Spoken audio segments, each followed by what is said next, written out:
Vamos detalhar um pouquinho mais, né, esse conhecimento, exemplificando para poder ficar mais fácil. Então, nós temos aqui, ó, um lexema, né, que a gente já viu que é a raiz da palavra, que é aquela que fornece o significado e que é invariável. Neste exemplo, nós temos ali, olha, o gat.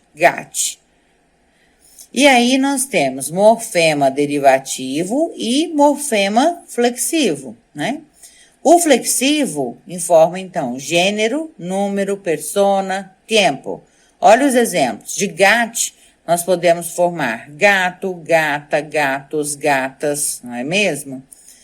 E quando a gente fala de morfema derivativo, nós vamos ter, então, os prefixos, né? Prefiro, que vão delante del lexema, ou seja, que vão em frente, né, do lexema, e o sufixo que vai, então, detrás, que é depois, né, do lexema. E aí, o exemplo, a gente tem gateira. Vamos falar de forma mais detalhada, então, sobre prefixos e sufixos. Os prefixos, ele é, então, um morfema derivativo, como a gente acabou de falar, né? Que se coloca antes, a gente fala assim, antes da palavra quando estamos escrevendo, mas o significado de delante é em frente, né? Em frente à raiz do lexema de uma palavra. Olhem o exemplo, imóvel, né? Imóvel. Sua presença modifica o significado da palavra base, né? Sendo mais habitual o uso e significado dos seguintes. Então, vejam bem, nós temos alguns mais habituais, que são prefixos de oposição, contraste e privação. Como, por exemplo, a, ante, contra, des, de, in. Alguns exemplos de aplicação. Apátrida, que é simpátria, inumano, que é no humano, não humano. Nós temos prefixos também de tempo e de espaço. A, ante, em, ex, in, pós, pré, sub, trans. Exemplo de aplicação. Atraer, que é traer hacia si, né? Que é atrair. Extraer, que é traer hacia fora. Nós temos também prefixos de quantidade. Extra, hiper, hipo, multi, poli, sub e super. Exemplo de aplicação. Hiperactivo, que é muito ativo, né? Muito ativo. Multi-usos, que são muitos usos, ou seja, muitos usos. E nós temos também prefixos de repetição, né? Que nós vemos aí com o ré. Rebibir, que é volver a vivir, ou seja, voltar a viver. E sobre os sufixos? Os sufixos, né, ao contrário aí do prefixo, é um morfema derivativo, mas que se coloca detrás da raiz, ou lexema de uma palavra, né? Ou seja, vai depois, né, da palavra. Então, ó, nós temos aí habilidade, né? Tá separado, ó, hábil e idade. Então, idá, um sufixo. Os sufixos, eles produzem mudanças no significado da palavra. Vejam aqui alguns exemplos. Leche, lecheria. Assim como em sua categoria gramatical. Por exemplo, útil é um adjetivo. Utilidade é um substantivo, né? Então, nós temos aí mudança no significado da palavra e na categoria gramatical a qual ela pertence. Aí, alguns exemplos de sufixos. Sufixos de lugar. Ao, dor, eria, eda, ário. Alguns exemplos de aplicação: arrozal, panaderia, arboleda. Nós temos sufixos também de profissão: ero, era, isto, né, ou ista, ário ou área, tor, dor ou dora. Por exemplo, panadeiro, modisto. Temos também sufixos de qualidade: ânsia, dar, esa, ura, osso ou ossa e ble. Como, por exemplo, bondade, blancura, amable. Bom, sufixos de relação: ismo, ico ou ica, esco ou esca, estre, ino ou ina. Alguns exemplos de aplicação: classicismo, poético. E por último, temos também sufixos de ação: ar, ear, ser, miento, dura, xion, ência. Tontear, pilharre, canção. Então, aqui nós vimos alguns, né, mais habituais tipos de prefixos e de sufixos. Quem quiser aprofundar mais esses estudos, né, deve buscar aí na internet, que nós temos várias tabelas com, né, vários exemplos e tipos de prefixos, de sufixos e de infixos também, né? Que são os infirros, que são aqueles que vêm solto aí no meio da palavra sem um significado importante. Então, como eu acabei de dizer, os interfirros ou infirros, eles vêm no meio, né? Eles intercalam entre a raiz e o sufixo, né? São os únicos que não fornecem uma informação significativa e eles só funcionam como elementos aí de enlace mesmo, né? Alguns interfixos, olha aí, o C, EC, EZ, S, né? Et, T, L, IL, D, AD, né? São átomos. E isso se diferenciam também por isso que eles se diferenciam também dos sufixos, né?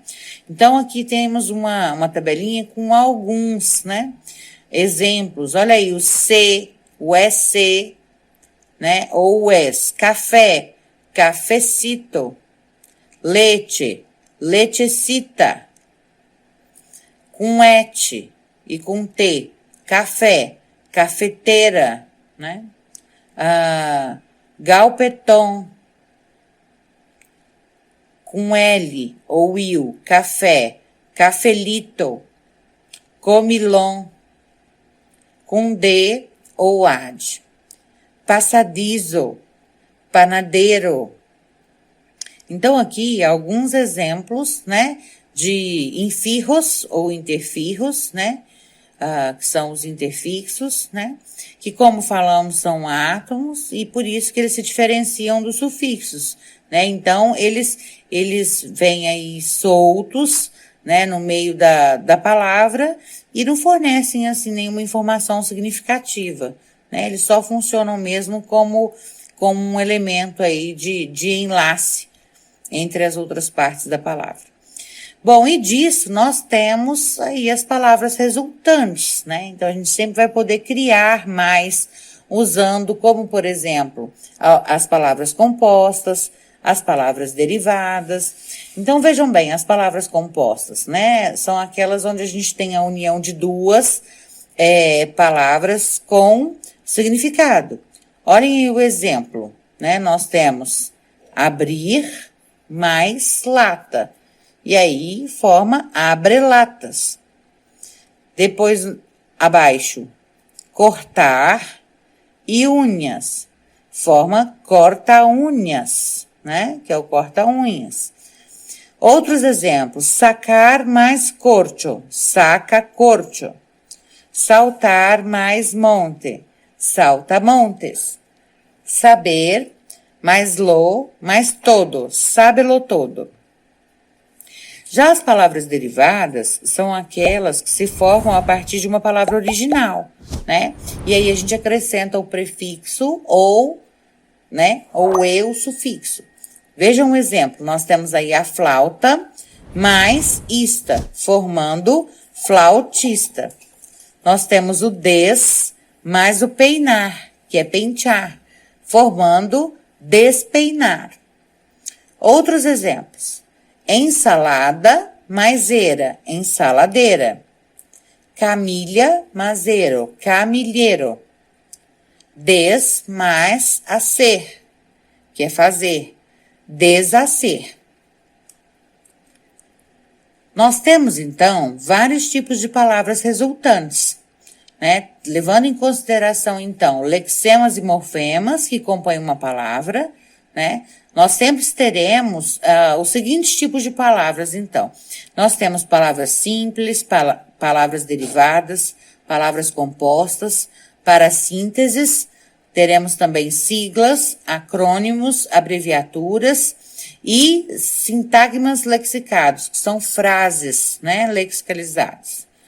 Bom, as palavras simples são aquelas compostas de um lexema mais um morfema flexivo, como, por exemplo, rio, altos.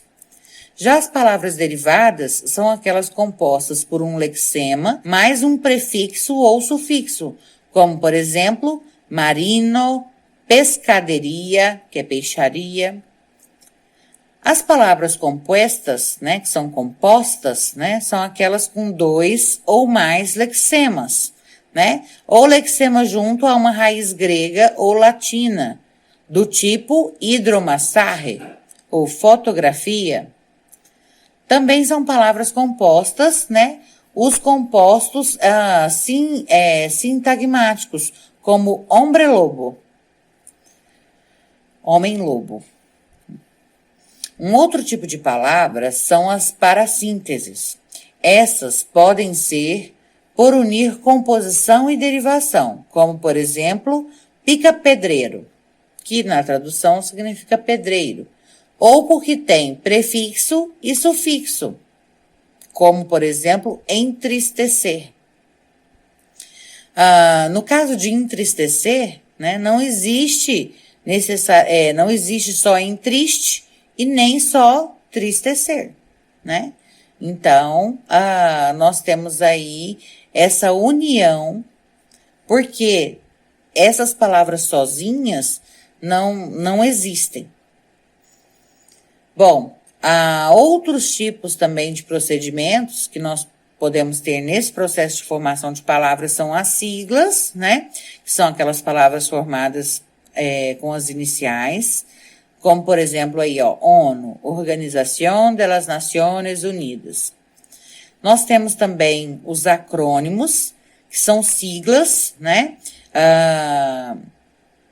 que se escrevem aí de forma minúscula, como, por exemplo, OVNI, ou palavras que possuem elementos de duas ou mais palavras, como, por exemplo, telenheco.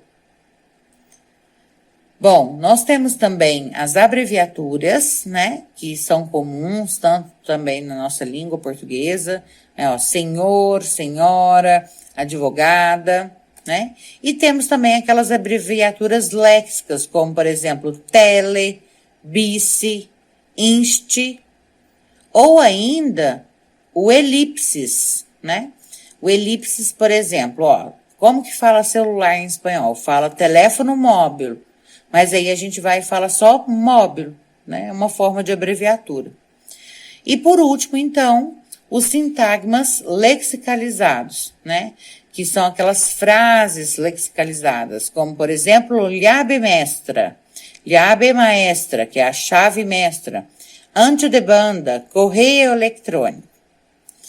Bom, essas então são as formas que nós temos como palavras resultantes, depois de termos, então, visto todo o processo, né, de formação de palavras, através, então, do lexema ou lexemas e os morfemas. Por hoje é só, né? A gente fica por aqui e eu espero vocês, então, na nossa quarta e última aula.